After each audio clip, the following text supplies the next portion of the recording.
On Capitol Hill, Democrats are calling for more aggressive tactics to resist President Trump's reform agenda, even if it means a government shutdown. What?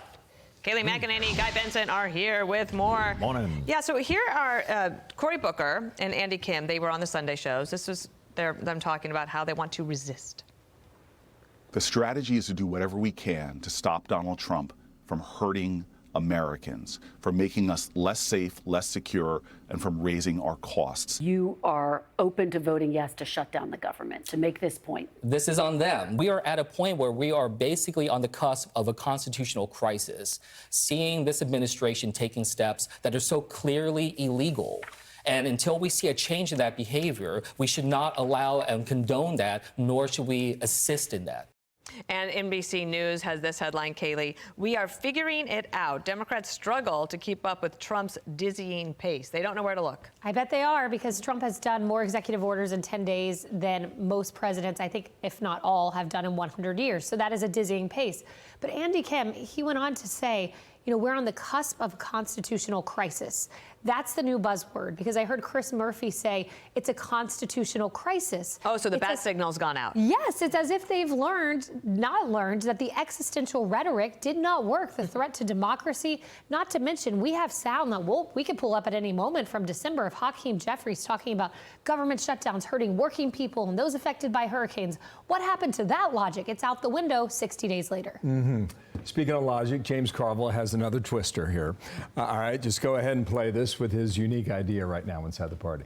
And it's like there's a plant somewhere in, quote, progressive, unquote, America that just sees how many stupid things that they can embrace. It's stunningly stupid. Both of them. I actually would have liked to seen that on camera. It is stunningly stupid when the greater majority of Americans, they got to balance their own budget. And they're telling Washington, go ahead and do it as well. And now they're giving us try. And the Democrats, like Andy Kim and others, are saying, you keep doing that, we're going to shut this place down. One of the buzzwords, as we just said, is constitutional crisis. They're leaning into that. Another phrase that we're hearing and an argument repeatedly from the Democrats is no one elected Elon Musk or his team. And I just don't understand, from the party that has fully supported to the hilt every federal bureaucrat forever, who are unelected, faceless people who make all sorts of decisions with our money and have forever, for decades. Now one person who's unelected making some recommendations with a team and trying to find efficiencies to reduce the size of government and the scope of government, that's the crisis. And who elected them? That logic, that argument could be easily applied to the bureaucratic state that they are defending, possibly with a government shutdown. And I haven't heard them grapple with that hypocrisy at all. No one's asked them. I wonder if there'll be any pushback from many of our colleagues in the media. So far, not so much, which isn't exactly a surprise. I read this morning, Kayleigh, in this Substack, The Liberal Patriot, and they're pretty moderate Democrats, saying perhaps going after Elon Musk all the time is not the best bet. Here's a call for 5 here, guys. These are voters to ABC and how they support Musk and Trump.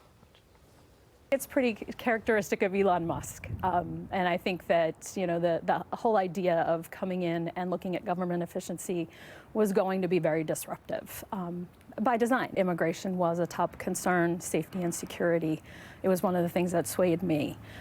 So I'm glad to see bold action because I think it's needed. I'm not entirely certain that he's going about it the right way. I do think that what he is setting out to do needs to be done. So it's like getting the same goal may not be the right way to do it. Who knows? We'll see. But they like what they're seeing. They like what they're seeing because he's not touching Medicare, Medicaid, Social Security. He's not touching the big three that really affect all Americans. He's finding common sense items like the penny. I mean, who would have thought that we're watching the Super Bowl and Trump says, I've instructed the Treasury Secretary not to keep producing the penny because it costs 2 cents to produce it. These are common sense things most Americans think about and think, oh, okay, if you're going to cut that waste, let's do it. Can it be disruptive? Sure. That's why with USAID, for instance, preserving PEPFAR funding and whatnot is very important. But he's disrupting the system, fixing the problems with Band-Aids along the way. So I told Brett last night that Department of Education will be next, Pentagon will be next. And he's convinced that you're going to find millions of dollars, if not more than that, inside of those departments as well. In the end, if this works, Guy, we could look back on this moment as saying, you made our government better. Yeah, And that'd be a good thing. especially in some of the low-hanging fruit, and I think it'd be definitely in the billions, at the least, that you would save in a lot of these gigantic, unaccountable bureaucratic agencies. And look, the idea that there's no oversight whatsoever, no, there's congressional oversight. The judges are already fielding the lawsuits, right? The judicial side of the government, that element will also look at this. So I think the way the Democrats are talking about it, like Elon Musk has this band of unaccountable people that got torches and they're storming the castle and just, burning everything to the ground. It's not actually what's happening.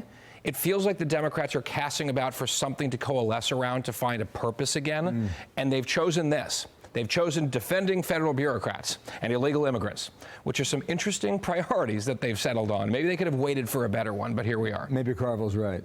Carville sometimes is right. Sometimes. Thank you, Guy. Thank you, Kayleigh. Thank you. See you at noon today. Thanks.